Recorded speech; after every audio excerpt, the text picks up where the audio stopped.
Ciao ragazzi, welcome back to the Bianconeri Zone. Welcome back in a game day where we actually saw Juventus step up when they needed to step up. I was worried going into this because Juventus definitely looking at the momentum. I was worried that a two-week international break was going to ruin this for Juventus. But when some pieces started to align for Juventus to slowly start to catch up with those that are in the lead, or at least close to the lead, Juventus is definitely starting to do that today. A 1-0 victory over Roma at home, not without controversy, but definitely a big match for the Bianconeri regardless. How are you, Aleandro, and what are your thoughts regarding this? I don't know if you'd say it was a big win, but kind of an important one at least. No, it was a big win because we were 4 points behind before the game, so we closed that gap. We closed the gap on Inter, who we're playing next week. So with a win, we can go level with Inter. We close the gap with Roma. Like I said, we keep pace with Milan, Lazio, Napoli, Atalanta. So all things considered, is a big win. Now, the game, it wasn't great. It was Allegri football, just basically not smash and grab, but just take your chance. We took our chance. Kean should have made it 2-0 quite early in the second half. I don't know how he missed that ball. It's insane. Like, he missed that, okay. But we won. Like, I don't think Roma had any great opportunity besides the penalty. Other than that, it was just a quiet evening for Chesney. We didn't have the ball, but we controlled everything basically. So it was a Allegri win, basically. Okay, so just for some transparency there with everything we're talking about, the one thing I can say is definitely, well, first off, I'll take an Allegri win any day of the week. This is what I said I wanted last year. Hey, it's better than the opposite of what we've been getting and some of what we've been served for a while. So I'll take a 1-0 victory any day of the week. The one thing I will say though, and like I said, for transparency, I had some serious issues today, so I've been trying to watch some on the phone or whatever have you. So not too clear. So I may ask a little bit more questions than I normally would. The play you're talking about with the missed goal, almost like a guaranteed goal that Kean should have had, what happened there? Was there like a bicycle kick from like Bernardeschi or something? Yeah, or what happened there? Wait. To be honest, I criticized Bernardeschi a lot, and today he was good, man. He was unlucky to not have scored that bicycle kick, but even I think 20 minutes after, his shot just went wide, so he was unlucky with that. But the rebound, Kean just needs to basically, just a subtle touch, and it's 2-0, and he blasts it over the bar, I think out of the stadium. And to be honest, I don't know how he did that. Very rash. It should be 2-0, and I know he scored, but the goal he scored, he didn't know he scored that goal. Basically, it was Betancourt just hitting it wrongly, and it hit Kean and went in. Okay, it's a goal, but the second one, that ball shows me that he's still a bit struggling basically with confidence, but he played better overall compared to the previous game. Like, he held up the ball pretty well, so that's a positive. Like, another positive is Morata is back. He played some good minutes. He was good. And another positive is Arthur. He came in, and again, he's very calm on the ball. You won't get many vertical passes, stuff like that, but he's very, very calm on the ball. Yeah. I guess one of my questions too is like, from the feel that I got from this match, was this kind of the match of the less beloved players kind of showing a little bit brighter than they have in recent, because a lot of the names that stuck out were like Bentancur for the assist, De Sciglio, and then even Bernardeschi, like you said, that not a miserable play. like that's I watched it. When I watched it, I was like, that didn't actually look like a bad shot that he took, even though it was not something I expect or would really honestly hope for Bernardeschi to be doing in that situation. Yeah, De Sciglio was man of the match, easily, and that's quite insane. I'm not gonna lie. He was very good. Like, offensively, defensively, he was on his game, and that's what I said in preview. We will get a great De Sciglio, or you will get a max 45 minutes De Sciglio, and we had a great De Sciglio today. So he's a man of the match, easily. Well, and overall, a De Sciglio like that could be key for what the season will play out for Juventus. If Allegri can get that out of players that we expect very little to nothing out of, and then he's giving out that kind of performance, that could be big. That could be really big for, who knows, even if he's in Champions League play. You never know. He's on Champions League roster, right? Yeah. I'm right with that, yeah. They dropped Pellegrini. Yeah. I knew Pellegrini, I knew Kyle George didn't make that list, but, overall it made sense. From what we saw earlier in the season, and then now is kind of proving it right that he was the better option than Pellegrini was for the club. And I'll get to, I know you said the man of the match, I'll get to, I guess we call it, I don't want to think of a nice way to call it. There's man of the match, and then there's like kind of a bum of the match. That's probably a little bit too harsh, but we'll say the LVP, maybe the least valuable player. I don't know, something of that sort. It's Chiesa today. He was not good, man, and I mean he struggled playing up top in the 2 with Kean. He was trying to stay close to Kean, and it didn't work. Like he loves to drift. He played with his back towards goal. Never a good idea for Chiesa, but he was misplacing easy passes. Like it was not good, man. And he got subbed off, rightly so. It was bad. So. Yeah, I'm hoping we're not seeing, because it's not fair to call it a regression with Chiesa, but there's been a little bit. I'd say he's been solid. He's been Chiesa, but he hasn't been some of that spark as of late that I would kind of hope to see from him. But every player has their ups and downs, and they have these spells that they're going to struggle.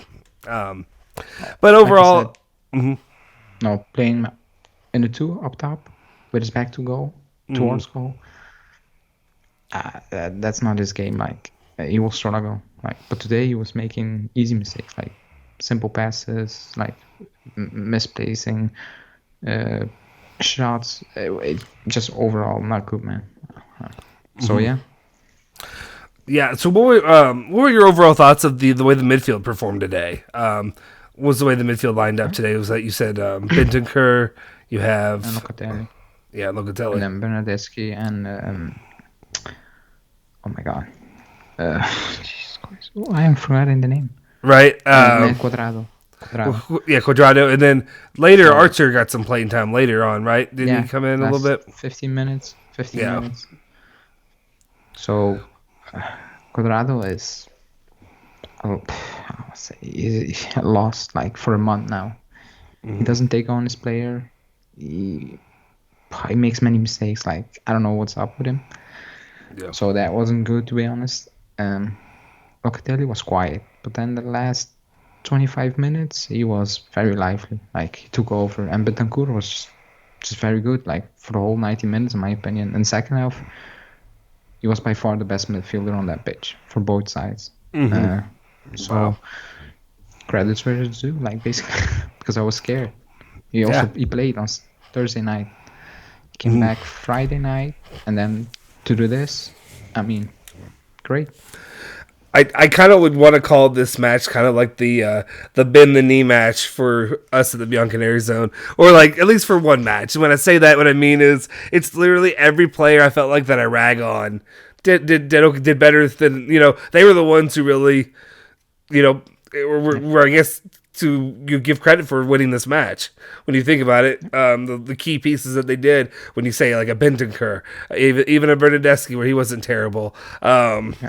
And then obviously DeCilio. So that was good. Another big point is Szczesny kept another clean sheet, regardless of how that happened. with the penalty situation. Not saying that let's get into that. What were your thoughts on the penalty, the whole penalty drama that went along with that? So, I think the ref made a mistake to blow the whistle. He should have let play go on. So, Abraham would have scored. But if you look back, Mkhitaryan played the ball with his hands. So, the goal will never get it. It will get disallowed. But the penalty should have stood. It was penalty. Like, Chesney was just too late. Like, he still got his leg and he clipped him. So, it's a pen. Yeah. It's that simple. It was a pen. But no goal. Like, he played the ball with his hands. Like, that doesn't make sense.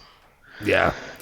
Yeah, no, I mean, I'll take it. Hey, I'll take a win any way I can get it at this point. Is if it worked out that way. The one thing, and that's the one thing going into this match that worried me most is, like I said, I talked about it a little bit in the intro of what I was trying to get out there, but it was literally going into this match. I just had a feeling. I don't know, bad intuition, whatever you want to say, but it just felt like we have 2 weeks. There's 2 weeks, and then the whole, there's the South American players coming in. You want to call it last moment, whatever have you. I just didn't have good feelings. Another question that I really wanted to get from you, something I want to get your thoughts on, because you had talked about it a little bit in our text group. What are your thoughts on Moise Kean and his performance today? I mean, obviously he had that goal, but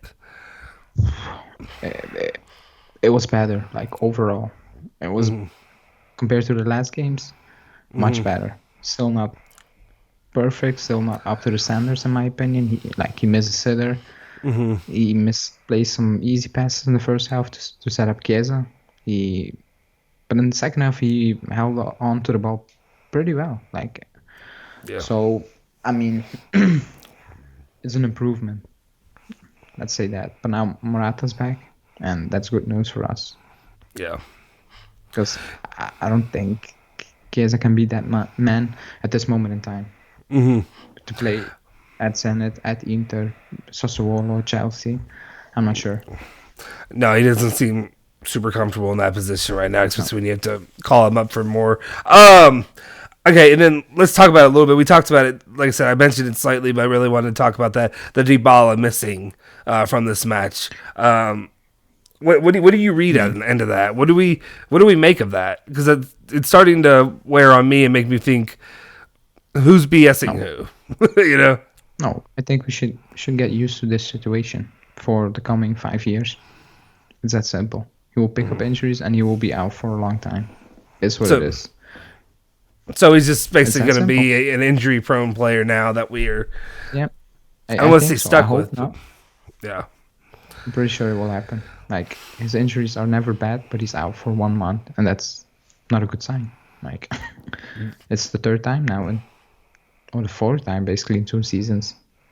Yeah, it felt to me a lot like, I don't know, when that latest report came out, it felt a lot like who's covering this up? Who's trying to make it look like, especially, it's just a weird time. It's a weird time when he's being renewed and all that going on with that, or you're trying to sell him if you weren't going to renew, or he's trying to sell himself, I guess, if you're not going to renew him, but they're going to renew him. So it's an odd time, and it's a worrisome time too for me, thinking as a Juventus fan of being like, I like Dybala a lot. When he's playing on his peak game, he's great. But then I just worry, you have to think as a businessman, and in this state, it's gonna be like crap. We're gonna be stuck with another one. It's gonna be another, and I hate to throw him in with Ramsey or whoever, but if he's injured all the time, he could be. It's what it is, basically. I mean, we can complain about, but he's signing that new deal because we have no options.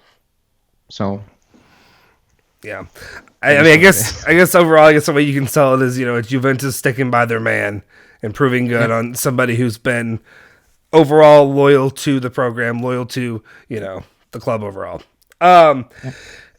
So what do you think? So your big picture from this match wraps up. Juventus gets the win 1-0 at home, an important one. They had to win to really continue that striving their way back up the table, whatever you want to call it. But also, like I said, there are a couple pieces that fell in there. What is your final overall view of what this means for the season, what it means going forward, and what it can really propel them along to?